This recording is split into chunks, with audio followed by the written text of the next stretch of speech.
Well, hello, friends, and welcome to the From Busy to Rich podcast. Our podcast exists to inspire advisors like you to increase your profitability and your quality of life, and not just for yourselves, but also for those that you serve. My name is Andy Traub. I want to welcome Wes Young. Hello, Wes. How are you today? Hey, Andy, doing wonderful. And Justin is joining us as well. Hello, Justin. Good to see you, sir. Good to see you as well. Wes, this is awkward, but you have put some restraints upon me and not told me, even though I am the host, what the title. I'm not supposed to say the title. So we can argue about that when we're not recording, but why am I not allowed to tell these people what this is called? Why do I not know? Why am I? Yeah. Well, sometimes, Andy, there are stories that set up applicable truths far more than an explanation. Okay. And, so it's like a gift. You're keeping me in the dark. It's a gift. Yeah. Yeah. Oh, so thank you for the gift. Yep. Yep. So this is really about you and a gift to you live. And so thank you. To set up the topic of our series here that we're going to be diving into over the next several weeks, I just want to tell you a story. And I love this story. It's close to my heart, and you'll learn later why and a lot of reasons. But I want to read you something, a quote or an excerpt from the book No Rules Rules, which is fantastic if you haven't gotten it. Lots of good takeaways in there. And it's by Reed Hastings, and he was the co-founder of a company, a very small company, probably nobody's heard of, called Netflix. And heard of them. So this is an interesting kind of excerpt, and then I want to dig into some stats after, because I think it's going to just set up everything that we're going to be talking about for the next several weeks. So here it was. It says, we all sat down around a massive glass table, and after a few minutes of small talk, Mark and I made our pitch. We suggested that Blockbuster purchase Netflix, and then we would develop and run Blockbuster.com as their online video rental arm. Aniako, who was the CEO at the time, listened carefully, nodded his head frequently, and then asked, how much would Blockbuster need to pay for Netflix? When he heard our response, $50 million, he flatly declined. Mark and I left crestfallen. Now, Andy, the thing here is to go back in time. This was in early 2000.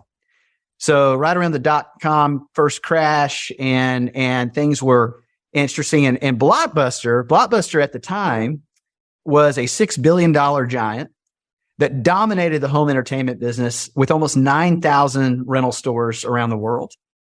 And Netflix, in contrast that, they'd actually lost money the year before, and they were in the middle of the dot-com bust, and they were tiny relative to Blockbuster. They were 2 years old, and their company at that moment, and that what Netflix is today, but at that moment, they actually would let people order DVDs on their website and receive them through the U.S. Postal Service. And they had 100 employees and only 300,000 subscribers. So they did have proof of concept with this deal, but still really small, really startup, and nowhere near what Blockbuster was at the time. So the fascinating part was also at the end of 2000, after the 2000 bell would ring, Aniako would make this statement. He said, by any measure, this is after he shot down buying Netflix. By any measure, 2000 was a great year for Blockbuster. Building on the strength of 2000, we remain confident that we can continue to generate solid cash earnings growth in 2001 and beyond, led by continued success in our retail store business. In 2010, Blockbuster declared bankruptcy. In 2010, Netflix was worth $9.3 billion. In 2019, there was one Blockbuster store remaining, and it was in Bend, Oregon. Shout out to Jesse Howe. He's the one who always brings up that they still have it. Today, Netflix is just shy of $2 billion. Yeah. That story, and we're going to talk about this later. My dad actually was an operations director for a large franchise of Blockbuster videos. So we'll come back to that and how that plays in his mindset. I actually spoke to him about it this morning, setting this up. But here's the tragic kind of beautiful dance between these two organizations and what took place in time is Blockbuster really, in essence, they became beautifully prepared for a world that no longer existed. And there are truths here. There are truths in this story, and I want to talk about them, and I want to pull them out and talk about how they apply to advisors that can help advisors avoid being obsolete, avoid being beautifully prepared for a world that doesn't exist, but also get them in a place where they actually can transform the marketplace to where it's going. Almost like the old Wayne Gretzky, I skate to where the puck's going, not where it is. Right. And make a real meaningful, valuable, relevant impact in their organization, have a lot more fun in the process. Yeah. And I think that it's one of the cautions I would have for you who are listening is it's easy to dismiss the story and say, well, you're talking about big companies. But that's not what we're talking about. The companies are irrelevant. The principle, the story, the lesson is that things change, and often they change much more quickly than, imagine sitting in Blockbuster's offices in 2000 at the height of their success and saying, in 10 years, you've got an 8-year-old. By the time they're a senior in high school, you will not have a job. This will be gone. And they would think you are crazy. Now, why did that happen? It happened because innovation happened. It happened because the internet grew, and, going to Blockbuster and getting out of my house to drive and staying in line, and then for them to not have the movie, right? Because I remember when they had 50 copies and that seemed like a lot. And now at any moment, anywhere in the world, you've got thousands of people watching the exact same movie, and Netflix can handle that, right? It scaled well. Is that innovation happened, and Blockbuster chose to be on the wrong side of innovation. And what I would suggest for you who are listening is innovation is happening, and you need to choose to be on the right side of innovation. It's not if innovation's happening. It's not if it will affect you. It's that it is happening. And we're trying to warn you and encourage you to be on the right side of innovation, and to not try to push back against it unless you want to be a museum, which is what the last Blockbuster story is. That's exactly right. That's exactly right. So tell us more about how to avoid being obsolete. Yeah, I love this topic. This is like the heartbeat of one of the things that I talk about most, care about most, and where I give a ton of energy. And I believe this. So here's kind of the big idea. The takeaway of this first session is you got to transform yourself before the market demands you do. You got to transform yourself before the market demands you do. And there are things you and I can do, and everybody that's listening or watching, that will put you on the leading edge of where things are going rather than protecting where things were. And I think in the lives of the people that we see, they're doing great work, that are innovating, both large companies, small companies. This is it's a core value, and it's something they might not even know how to say it, but they are always looking to transform. And usually the way we talk about this in our organization, we'll get into some kind of things that we do about it and that we see done, is we have this principle we've talked about in past podcasts that we normalize the new mentality. Mm-hmm. And so I think we can talk about that for a little bit. So I know this of, what's it called? What's the right, we've talked about this before, Wes. Maybe you can help with it too, Justin. Like I feel like it's the word hyper, isn't it? But it's the idea that like your brain is malleable. It's a plasticity. And the word plastic is in there. The meaning that like your brain, it has like your thoughts are not just thought bubbles. They're actually physical tracks in your brain. And so that's why it's so hard to create new habits. Right. It's because your actions are literally, and your thoughts are literally stuck in a rut, just like a car would be, or a train to be on tracks. Yes. But the plasticity of our brain is that you can change it. And it's easier to change it when you're young. But we can all change the way we think. And I think that normalizing the new is fascinating, because essentially what you're saying is train your brain to accept and be excited about new things instead of the way that our brain is wired by default, which is I'm going to resist new things. Andy, there's a fascinating book that's fairly new still, by Dan Sullivan and Ben Harding that they co-wrote, called 10X is Easier Than 2X. Mm-hmm. And one of the things they talk a lot about is this idea that the eyes can only see, the ears can only hear what the brain is looking for. And so interesting. When you tell your brain that there is new out there, that ultimately will transform the way things are done, you don't just defend the way you've always done it. You're constantly on alert. You're constantly looking for new. And you don't need to be the inventor of that new. Some people just aren't wired that way. But you need to be paying attention to the fringes. You need to be paying attention to people who are doing new, and don't go around with this idea that we've got to protect the way it's always been.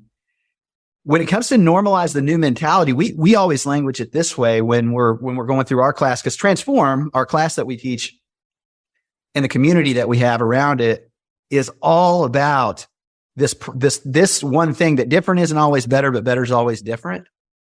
And so to be on the lookout for different, knowing that at some point it is going to make things better, is critically important to growth. So I can dig into a little bit of that more, but just your thoughts on that. Well, I'm surrounded by different, and that would be that, I live, if I open my window, I could hear traffic on Saturn Parkway. And Saturn Parkway is called Saturn Parkway because it leads to the GM plant that built all the Saturn cars. And Saturn is no longer a brand. It was, this Saturn Parkway lasted longer than Saturn, right? The road did. Yeah. And now I'm thinking about the $2 billion, battery plant that, actually today there was a warning in my town. If you see helicopters flying low, don't panic. And it's because that these helicopters that are helping, build or do something with the building of this new battery plant. So GM, thinking of new and becoming obsolete, had gone from building Saturns to now building electric cars and putting massive amounts of investment into that. And that's different.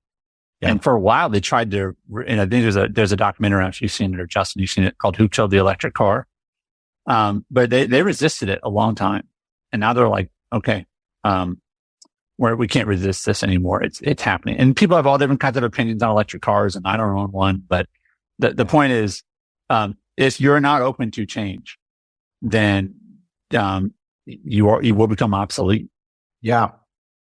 And it's interesting. And I want to hear Justin's thoughts on this. I'll kind of give this thought is, cause we talk about this in our organization all the time, every week, as a team. And we are constantly an organization of transformation. But truly that statement of the ears can only see, eyes can only see, ears can only hear what the brain is looking for. Until this is turned on, it's amazing to me, the absolute blindness and deafness that people have to where things are moving, because it's just not there. It's not, they don't choose not to turn that switch. So the way we think about it is this way. We think about, okay, everybody's got a normal. Your normal is your current way of going about making progress. And it is made up of your habits, your presence, the technology, education, training that you work with, the markets and memberships you belong to. We can go on and on and on about your current way of going about making progress in life. Basically, is made up of your normal. And your normal is very efficient because it's muscle memory mostly. You can do it on autopilot. Yeah. Then you have new. New is a transformed way of doing some or all those things. And we like to say it this way because, again, it's a dance, but most people don't dance. It's a dance between normal and new because our greatest opportunities to recognize our future possibilities, it's not about totally abandoning your normal. And also not about rejecting new, but it's about keeping tension between the two. And most people have zero tension towards normal. I mean, zero tension towards new. They live in defense of the normal. So, Justin, we talk about this all the time organizationally. Your thoughts on how you see this manifest in different ways. Yeah, I think a great illustration, I'll piggyback off of Andy's example, or just talking about car dealerships. You're using your car, everything's fine, and then something happens that triggers you to need or want to get a new car, right? Like it's no longer. You're literally talking about my car right now. Yeah. And then you start shopping a car, Justin. Yeah, go ahead. Well, then you start shopping, right? And you find the type of car that you want, and it's as if you're the first person that's ever found that type of car, right? Like that's how you treat it. Because then the next thing you know, you're driving down the street, and all you see is that car. You never noticed it before.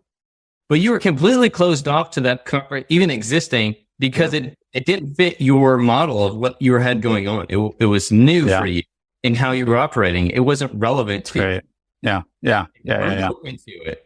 And go ahead. I was going to say, we just finished, we're about to start a new transform class, and we finished the other one. And a guy that had been through our class, probably 2 years ago, and for a couple times. And he went back through, and he came up to us after the class. We were just catching up on things. He said, I can't believe how many new things I learned this go around than I did just 2 years ago. He said, it's like you've really transformed a lot of the things you say and do. And I said, absolutely. Look, we're always, we are transformative as an organization. We're looking for new ideas. We're looking for new opportunities to be able to increase our clients' profitability and quality of life because of what and we'll talk about that. What's your win, right? What you're focused on. One time Blockbuster Video's win was to be a great home entertainment company. And if Netflix would have come along and they were looking for new, they'd have gone, that's a good way to do it. We can also add to what we are normal. We're not going to stop doing what we've done, but let's put this new thing in there instead of like saying, we don't need that. The internet, yeah, I'm sure it'll be there. But we really, what they were is they were a great video store. And the one in Bend, Oregon, I'm still sure is still a great video store. It's just people want to go to a video store anymore. So there's thoughts I have here on this. And this is really, if I was to give it all the advisors listening, one is this just, it has to be something that is a part of your DNA. You need to flip the switch. And some of the ways that we flip the switch, I'm going to give you some real tangible ways to do this, language to wrap around it as well. But you've got to have a test kitchen. And I mean a test kitchen that helps you try on new, in addition to this normal that you're doing. You look at the tragic example of like what Blockbuster Video. One, I mean, the CEOs of Netflix said, thank God Blockbuster didn't buy us.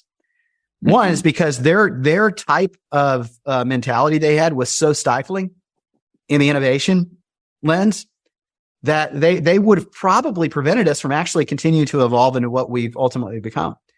Yeah, let me interrupt real quick. I would say this, sometimes what we wanted would have been the worst thing for us, right? Absolutely. And the reason I'm thinking of that is that, I have a friend who, I'm trying to remember the name of the service, but BlackBerry bought them. I know, it's called Tungle, Tungle. Don't Google it because it's gone. But it was this great service for all these different people if they all had different tools and schedules to use this to find a common meeting time. It was this great app. And this is, I don't know, probably 10, 12 years ago. And it did a great job of doing what it needed to do. And as BlackBerry was declining deeply, they were this BlackBerry bought, Tungle. And they said they were going to bring it into their service. And then, as BlackBerry died, so did Tungle. Okay. Yeah. And it sort of died with it. Meaning like, and I know the founder, and he's like, I regret it because we could have been great, but we took what we thought was the right opportunity. And then we went down with them. Right. Yeah. And the point is, you need to be okay with new. You need to be okay with new options, but you also have to be discerning that sometimes the bigger option, you're just buying into an old culture. Yes. That's well said. Very well said. And so sometimes the best opportunities are the missed ones. But for the one who has the opportunity. But enough, listen, Wes, enough about my ex-fiance. Let's not talk about that. Amen to that, brother. Yeah. So I think this, Andy, I really do. I mean, if some like Blockbuster, let's take them as an example. If they would have had an atmosphere of transformation to say, yeah, we've got a test kitchen. They $50 million sounds like a lot of money, but it would have represented less than 1% of Blockbuster's value at that time. And if you aren't given less than 1% to your test kitchen to say, let's try it on, let's see if it works. Maybe it doesn't, but it's 1%. Yeah. Right. And it wasn't like, here's the other thing. I'm big on what's the track record here, because it wasn't blind faith that they were coming in and saying, we think this is going to work. Yeah. You guys should buy it for $50 million. It does work. We got a proof of concept here, and internet's only getting better, not worse. And so do we want to try and make this thing? So it's kind of like when we test kitchen ideas, we track data, we do things. A I will tell you, it's funny. Our Transform class, we've been doing this since, and tracking it since 2017 through today. And we have people that have went through, and we have real data on how massively, their practices have transformed to holistic fee-based financial planning practices, or they're somewhere further up than what they were. But the improvements in the millions and millions and millions of dollars of transformation that have taken place for themselves and their clients and the companies they're a part of, it's grounded optimism. And it's not, hey, trust me, it's trust me, and here's why. This works. So, and I would say the grounded optimism, it's funny that you added the word grounded to that, because I think I don't know. I don't want to quiz you guys because you might get it wrong, but I'll say this. Blind optimism is usually the other word. Right. Okay. But grounded optimism it's a realistic, grounded, but it's still optimistic.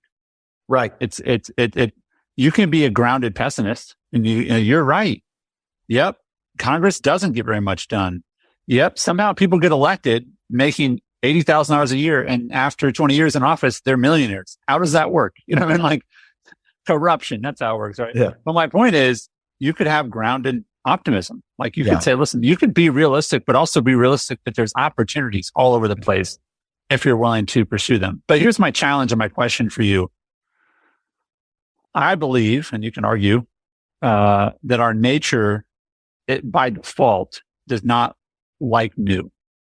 Most people listen to this are doing something that they do every day while they listen to this. They're driving, they're working out, they're in a routine. And so new, and I love how you said earlier, like the reason we don't do things new is it's not very efficient. Like habits are great because they're efficient, right? You drive the same way because it's usually the fastest way, right?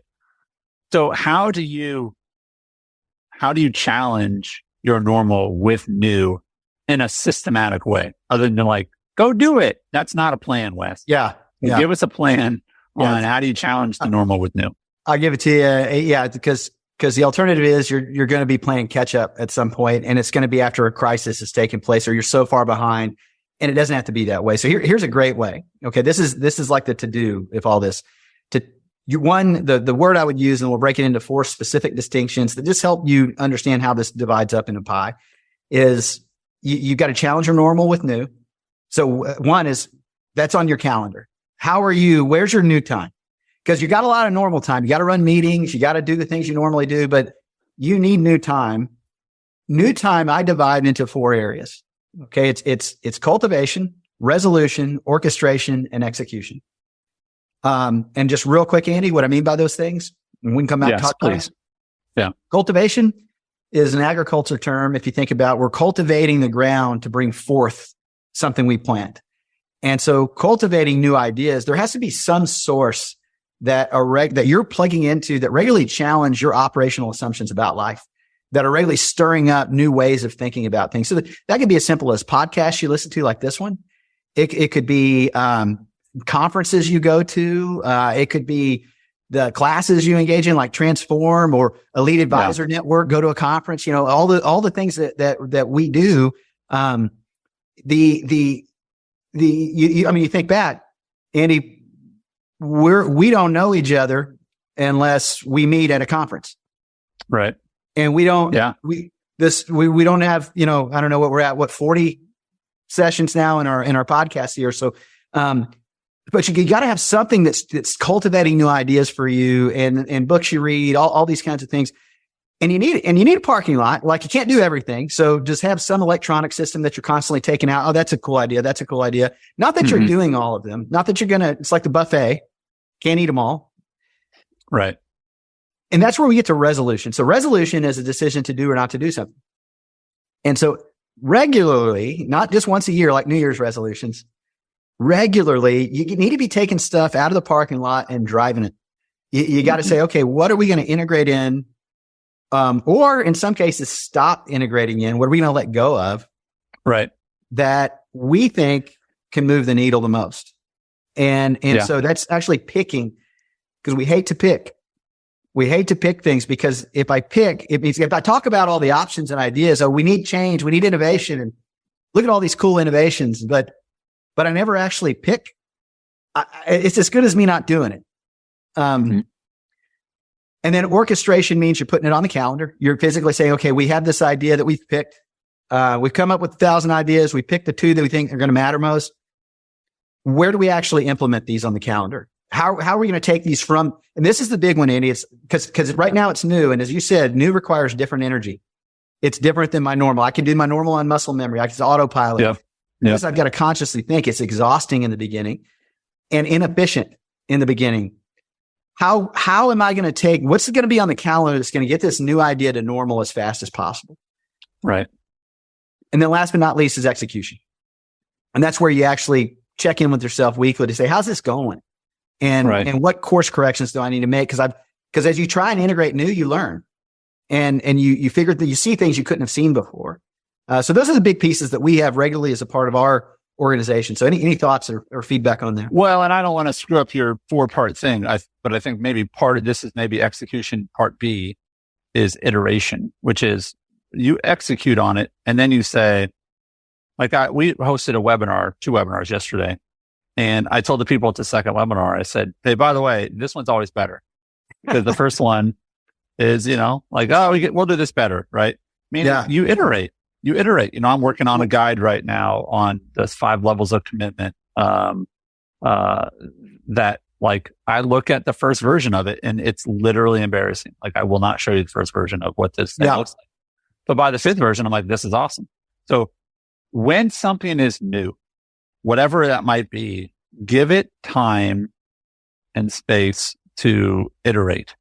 The first version will not be the best version very long. It shouldn't be.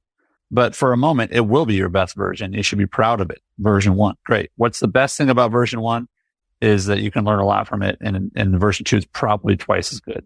And that's another interesting thing that I think that people need to get in the habit of. I think that's why you and Justin and your company like things that are new, is you realize that, listen, if you want to get to an awesome version 5, then get to version 1 as soon as you can. That's right. Get to version 2. And that's where you get excited about, like, I'm actually finding myself getting more excited about the really ugly, embarrassing thing. Because I'm like, well, it can only get better because this is garbage.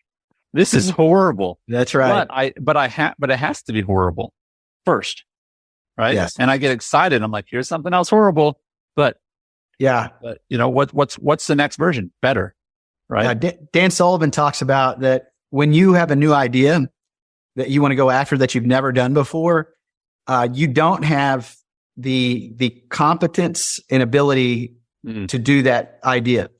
Because if you did, you'd be doing it, right? It's because it's not a part of it. You become competent in the pursuit of the new idea, and that's it. And that's really what we're talking about here. Right. But that's hard. It's hard to say I want something, but I'm okay being incompetent. I mean, who wants to be called incompetent? Yeah. Right. Yeah. No one. But the reality is you're not very competent yet. Yeah. But if you want to, then, you have to do it more. That's right. We are so competent at being a video store. We are incompetent at being Netflix. So we remain competent at being a video store. I remember getting on Netflix and ordering a DVD and feeling like it was magical that they could send that to me. And now I just can probably talk to my devices and they would find it for me. So iterate. They've iterated quite a bit, right? So, so what's the final step here in order to find this new opportunity?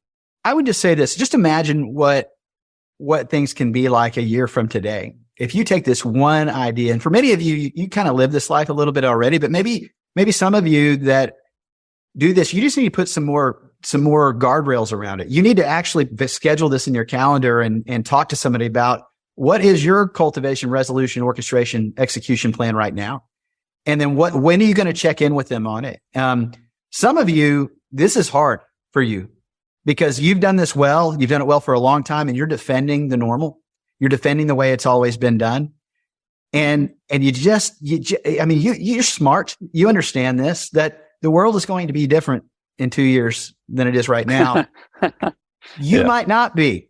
And I'm laughing. I'm just laughing because we know it's true, but do you act like it's true? Yeah. Yeah. Flip. I'm just saying, flip the switch. What are you doing differently? Nothing. Yeah. Flip the switch, because here's the deal. If you want to continue to become the kind of advisor the clients you're looking for, you got to be becoming. And if you're just being, you're not becoming. So So what are you becoming in the process of what you're pursuing? And let's really dig into that one idea and just do this one practice, build this one practice in the organizational rhythm of your life on a weekly basis. And what you'll wake up and find is a year from now, you are radically different in a good way.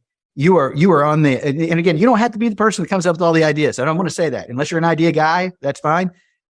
But man, if you're the same as you were last year, this year, the younger version of the older version of yourself wants to be a better version of you. And Right. so embrace what's coming. We don't even know what it's going to be like, but we know it's going to be different. Different isn't always better, but better is always different. So let's try on some of these things and create space for it in our organizations. Love it. Well, thank you for that, Wes. And thanks those who are listening today. I want to ask you, if you have not left a review of the show, to take a minute to do that on the podcast app on your phone or on Spotify. Leave us a few star ratings. And thank you so much for listening. And if you want to learn more from Wes, you can go to wesyounglive.com and he will help you there. Thanks, everybody.